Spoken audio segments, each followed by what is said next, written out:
आधार card, pan card या election card ये आपके भारतीय होने का सबूत नहीं है।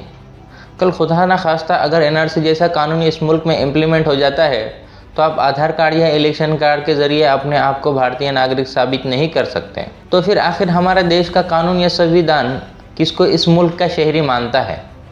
इस चीज़ को समझने के लिए हमें सिटीजनशिप एक्ट 1955 को समझना पड़ेगा। वही 2019 में हुई आसाम की एनआरसी को भी समझते हैं। 1955 में भारत की संसद में एक कानून पास किया गया। इस कानून के तहत आपको 5 तरीके से भारतीय नागरिक माना जाता है, जैसे जन्म के आधार पर, वंश के आधार पर, रजिस्ट्रेशन के जरिए, नेचुरलाइजेशन, अर्जित भूमि। इन चीज़ों को और थोड़ा डिटेल में समझते हैं। सिटीजनशिप एक्ट 1955 के हिसाब से 1950 से लेकर 1986 तक जो भी इस मुल्क में पैदा हुआ है वो इस मुल्क का शहरी है। इस बिल में कई बार अमेंडमेंट भी किया गया, 1967, 1986, 1992 एंड 2003।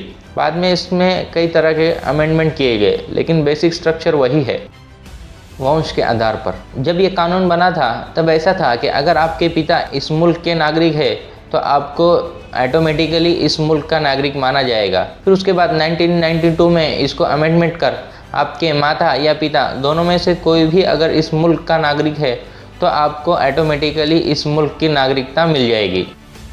रजिस्ट्रेशन, अगर आप 7 साल या 7 साल से ज़्यादा इस मुल्क में रह रहे हैं या फिर आपने किसी भारतीय महिला से शादी की है और उसके बाद आप 7 साल या 7 साल से ज़्यादा इस मुल्क में रह रहे हैं तो आप रजिस्ट्रेशन के ज़रिए इस मुल्क की नागरिकता ले सकते हैं।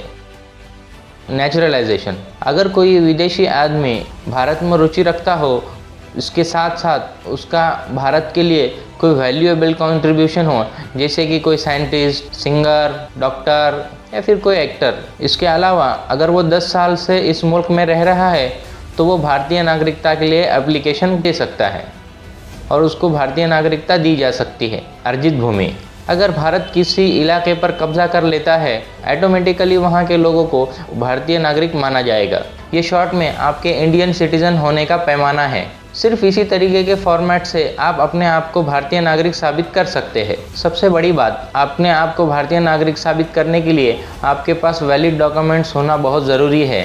अब समझते हैं असम में हुई एनआरसी को। 1971 में पाकिस्तान और बांग्लादेश के अलग होने की वजह से बांग्लादेश के हालात काफ़ी बिगड़ गए। बिगड़ते हालात की वजह से बांग्लादेश के कई लोगों ने असम के बॉर्डर के ज़रिए से असम में घुसपैठ की। इस घुसपैठ को देखते हुए असम के लोगों ने इसका कड़ा विरोध किया। असम में इसके विरोध में बड़े आंदोलन होने लगे और बड़ा विरोध प्रदर्शन देखने को मिलने लगा। 5 से 7 साल तक इसके लिए विरोध प्रदर्शन चला। इस विरोध प्रदर्शन को देखते हुए राजीव गांधी की तत्कालीन सरकार ने 1986 में आंदोलनकारियों के साथ एक मुआहदा किया। इस मुआहदे को असम अकॉर्ड के नाम से जाना जाता है। इस मुआहदे के तहत 1971 से पहले जो भी असम में रह रहा है उसको भारतीय नागरिक माना जाएगा। 1971 के बाद जो भी असम में आया है उसको घुसपैठिया साबित कर बांग्लादेश छोड़ दिया जाएगा। आगे चलकर असम अकॉर्ड का सही से पालन नहीं होने लगा। इस स्टेज को देखते हुए कुछ लोगों ने इसको सुप्रीम कोर्ट में चैलेंज किया। जब ये मामला सुप्रीम कोर्ट में चला, इसमें 10 से 15 साल निकल गए। आखिर 2013 में सुप्रीम कोर्ट ने आसाम स्टेट के लिए एनआरसी का ऑर्डर किया और एक रजिस्टर बनाने का ऑर्डर दिया।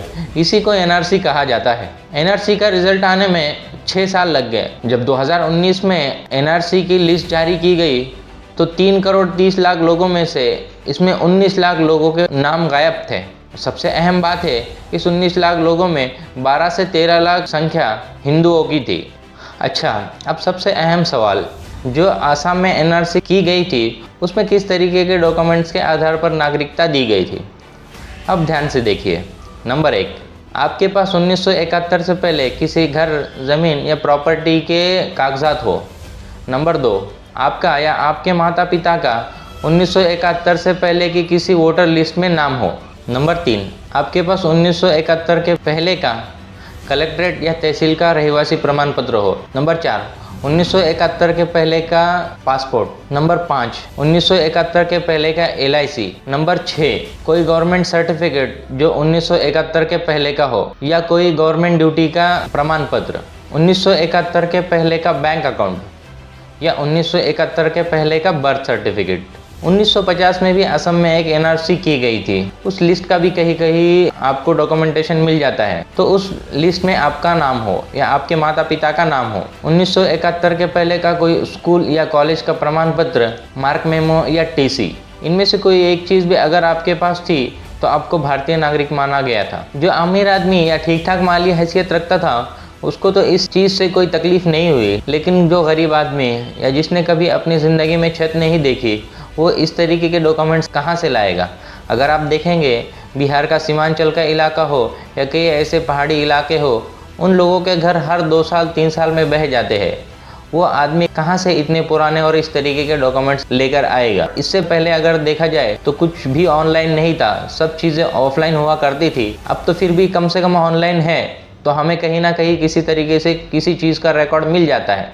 पहले किसी भी चीज़ का ऑनलाइन रिकॉर्ड नहीं हुआ करता था तो कुछ भी चीज़ें हमें ऑनलाइन नहीं मिलती। सबसे अहम चीज़ जिसके लिए मैंने ये वीडियो बनाया है, हम अगर इन सवालों पे नज़र डालें, जितने भी सवाल आसाम की एनआरसी में पूछे गए थे, इनमें से हम कोई भी चीज़ बैक डेट में जाकर नहीं बना सकते, लेकिन एक चीज़ है जो हम पुराने डेट में जाकर बनवा सकते हैं और वो है बर्थ सर्टिफिकेट। सेंट्रल गवर्नमेंट की तरफ से जारी किया जाने वाला साइन स्टैम्प और स्कैनर वाला बर्थ सर्टिफिकेट आप बनवा सकते हैं। आज भी बैक डेट में जाकर अपना बर्थ सर्टिफिकेट बना सकते हैं, वो भी ओरिजिनल। भले ही आपकी उम्र 60 या 70 साल ही क्यों ना हो, आज भी आपका बर्थ सर्टिफिकेट बन सकता है। इस तरीके का बर्थ सर्टिफिकेट आप वकील के ज़रिए भी बना सकते हैं या आप खुद भी बना सकते हैं। वकील इस काम के लिए 5 से 6 हज़ार रुपये चार्ज करते हैं।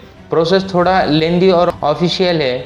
इसके लिए आपको notary, gadget, paper publication, undertaking, affidavit, इस तरीके के प्रोसेस से गुजरना पड़ता है। बर्थ सर्टिफिकेट बनने के लिए 3 से 4 महीने का समय लग जाता है। मुल्क के हालात को देखते हुए बर्थ सर्टिफिकेट बनाने की मुहिम को शुरू किया है। अगर आप भी अपना या अपने वालिदैन का सर्टिफिकेट बनाना चाहते हैं तो इसके लिए हमने सिर्फ 3,000 रुपये फ़ीस रखी है। उलमाओं के लिए स्पेशल डिस्काउंट रखा गया है। उलमाओं के लिए 2200 रुपये में बर्थ सर्टिफिकेट बनाकर दिया जाएगा। अगर आप भी इस तरीके का बर्थ सर्टिफिकेट बनवाना चाहते हैं तो स्क्रीन पर दिए गए नंबर पर कांटेक्ट करें।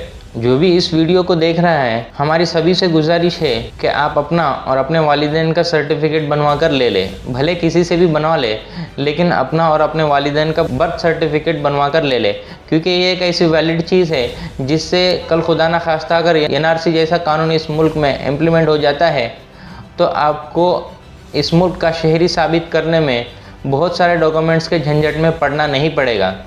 इसके लिए आप सभी से गुजारिश है कि भले ही आप किसी से भी बनवा लें, लेकिन अपना बर्थ सर्टिफिकेट ज़रूर बनवा लें। जज़ाकल्लाह।